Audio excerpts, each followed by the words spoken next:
అమ్మ నమస్తే అమ్మ, మీ పేరు? నా పేరు షేక్ ఫాతిమా అండి. ఏం చేస్తుంటారమ్మా? మేము ఏ పని అంటే ఆ పని కూలి పనికి వెళ్తాం సార్. మేము ఎక్కడమ్మా మీది? ఏ ఏరియా? ఇది తాడేపల్లి సలాం సెంటర్. నేను ఆఫీస్ ఒకటి పోలీసుని దాటాక మా సలాం సెంటర్ సారు. నాకు 3 పిల్లలు.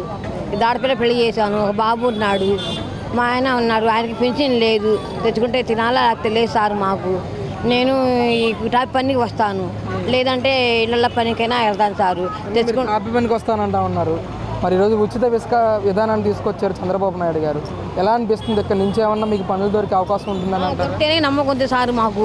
నేను ఇంట్లో ఏం జరగకపోతే అన్న క్యాంటీన్కి వెళ్ళి మా ఆయన నేను ఉచితంగా తింటాము. 2 రూపాయలు పద్యం చాలా రోజులు తింటాము, మాకు పర్వాలేదు. జగన్ ఉన్నప్పుడు మాకు ఏ పనులు జరగలేదు. ఆయన పథకాలు ఇస్తారన్నారు కానీ మాకు పథకాలు అవసరం లేదు. మాకు ఉంటే అంటే ఇల్లు ఇస్తా అన్నారు, ఇల్లు లేదు. ఇల్లు లేక బాధపడుతున్నాము. ఆయన వచ్చాక కరెంటు బిల్లు పెంచారు, ఇంటి పన్ను కట్టమంటున్నారు. మేము ఏడు తెచ్చి తినాలి, ఎక్కడికి కట్టాలి సార్? మేము తెచ్చుకుంటే తినాలా లేకపోతే లేదు. ఇంట్లో చాలా జరగడం మాకు చాలా కష్టం. మాకు మా పిల్ల అయితే అద్దెగా ఉంటుంది. ఆ పిల్ల 2 పిల్లలు తీసుకొని చాలా బాధపడుతుంది. అల్లుడు ఏ కూలి పని చేస్తా చేయలేక అసలంటే ఇప్పుడు ఆటో వేసుకుంటున్నాడు.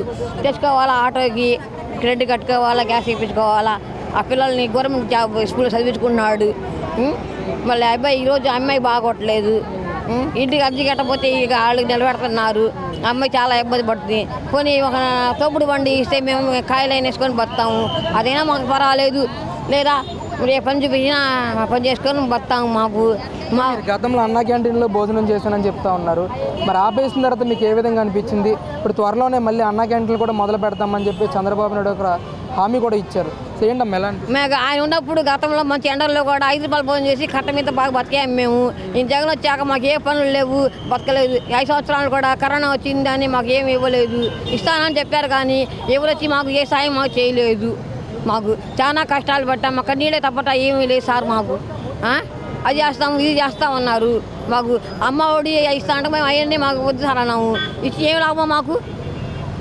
అవన్నీ మేము ఇవ్వలేదు. ఇచ్చారు, ఇచ్చి ఏం లాభం మాకు? మేము అమ్మ ఒడి అడగలేదు, 18,000 మేము అడగలేదు. మాకు ఉంటానికి ఇల్లు ఇవ్వండి, మాకు బెత్తాను దారి చెప్పిండి అంటాం కానీ మాకు ఇవన్నీ ఇచ్చామని అడగలేదు. ఎందుకు మాకు ఇవన్నీ పనికిరాని? మాకు మీరు 5 సంవత్సరాలు ఉన్నారు, ఏ రోజు మేము సుఖంగా బతికింది లేదు. ఏ రోజు మేము దెబ్బలాడుకోవడం కొట్టులాడుకో కడపండా తిని నిద్రపోయింది లేదు. మేము పిల్లలు తల్లులు కష్టపడి మా ఆయనకి పింఛన్ లేదు. కొంతమంది పింఛన్ ఉంది, నెలకు వచ్చిందని పోతారు. మాకు ఆదాయం పడలేదు సార్. మాకు ఇప్పుడు ఏం గతి లేక 2 ఇళ్ళు పని చేసుకొని నేను బతున్నాను. ఇలా ఉన్నాయండి. ఆయన ఇక్కడే ఉన్నారు కదా, ఆయన కూర్చొని ఇప్పుడు 60 వచ్చింది ఆయనకి. ఆధార్ కార్డులో తక్కువ ఉండి అంటే సారు మాకు ఆధార్ కార్డు తక్కువ ఉండేయండి. ఇప్పుడు 5 సంవత్సరాలు ఉంటే ఇప్పుడే పెట్టుకున్నా అన్నారు. 8 సంవత్సరాల నుంచి బాధపడుతున్నాం సార్. మాకు గవర్నమెంట్ హాస్పిటల్కి వెళ్ళాలి, తెచ్చుకొని తినాలి. ప్రైవేట్ హాస్పిటల్కి వెళ్తే సోమత లేదు, వెళ్తే గుడతలు వెళ్ళాలి, అయితే గుంటూరు వెళ్ళాలి, లేదా ఇక్కడ సీతానగర్ హాస్పిటల్కి వెళ్ళి తెచ్చుకొని మందులతో బతున్నాం. మాకు ప్రైవేట్ హాస్పిటల్ వెళ్ళి సోమత కూడా మాకు లేదు సార్. మాకు ఎవరికైనా చెప్పుకోవాలి మేము? మీరున్నారు, ఆకలితో ఉన్నాను కూడా 10 రూపాయలు ఇస్తారు కానీ 100 రూపాయలు ఇస్తారు. 1000 రూపాయలు మీ ఇవ్వలేరుగా. మీ ఇంటికి వస్తాను, ఏమో కడుపున అన్నం పెట్టి చీర పెట్టి అమ్మాయికి, ఇప్పుడు అమ్మాయికి ఒక 50 రూపాయలు ఏమో ఛార్జీలు అంటారు. 1000 ఎవరు ఇవ్వస్తారు? మాకు అవన్నీ మాకు వద్దు. ఉంటాక ఇల్లు కావాలి మాకు, లేదంటే పింఛన్ కానీ ఏదో మాకు పని కానీ ఛార్జీలు ఇస్తే మేము బాగా. ఇప్పుడు ఆయన చంద్రబాబు ఉన్నాను, ఆయన మేము ఎంటల్లో కూడా 5 రూపాయలు ఫోన్ చేసి నేను కష్టపడి టాప్ పని నేను చేశాను. అప్పుడు మాకు ఆనందం కానీ బాగానే బతికాం మేము. ఇప్పుడు ఈయన వచ్చాను కాదు, మాకు పని లేదు, బాధ. ఇంటికి వెళ్ళి కూడా ఏంటో మాకు దేవుడా మాకు ఈ కష్టాలు ఎప్పుడా మాకు తీరిపోతాయి. నా కొడుకు కాలు ఇరిగింది, ఆ అబ్బాయి పని చేయలేడు, కూలి పని. నేను తెచ్చుకుంటే తినాలి, నా బాబు కానీ మా ఆయన కానీ నేను కానీ. ఇప్పుడు మీకు ఏంటి నాయన మాకు అన్నీ బాధపడతాం సార్. చెప్పండి మాకు ఏం చేయమంటారు? ఇప్పుడు ఆయన వచ్చాక ఇక ఏమి లేకపోతే నడుచుకుంటే నూకపేట వెళ్ళి 2 రూపాయలు భోజనం చేస్తాను. మాకు అతనికి కర్మ పట్టింది. ఒకసారి ఆడ డబ్బులు ఉండవు, నడుచుకుంటే వెళ్ళిపోతాను. నేను మా ఆయన గారు మా పిల్లలు వెళ్తాం. తిన్నాను, అబద్ధం కాదు, మంచి అడవిలోనే తిన్నాను. ఎక్కడ తిన్నాను? ఎక్కడ పడితే మంగళగిరిలో కూడా. ఆయన అది అని పెట్టి అది కూడా పెట్టలేదు. ఆయన అది కూడా పెట్టలేదు సార్. మాకు మేము డబ్బులు మాకు వద్దు, నగలు వద్దు, మాకు ఏ పథకాలు మాకు అమ్మ ఒడిలు 18,000 మాకు వద్దు. ఇస్తే మా ఆయనకు పింఛన్ ఇవ్వనండి, లేకపోతే మాకు ఉంటా ఇల్లు ఇవ్వండి, ఏదో పని ఇవ్వమని సార్. మాకు ఈయన మాకు వచ్చాక ఇలా నుంచున్నామంటే ఏదో ఒకరు ఈ 4 రోజుల్లో 2 రోజులు 3 రోజులు పనికి పోయాను. అది వరకు నాకు పని కూడా లేదు.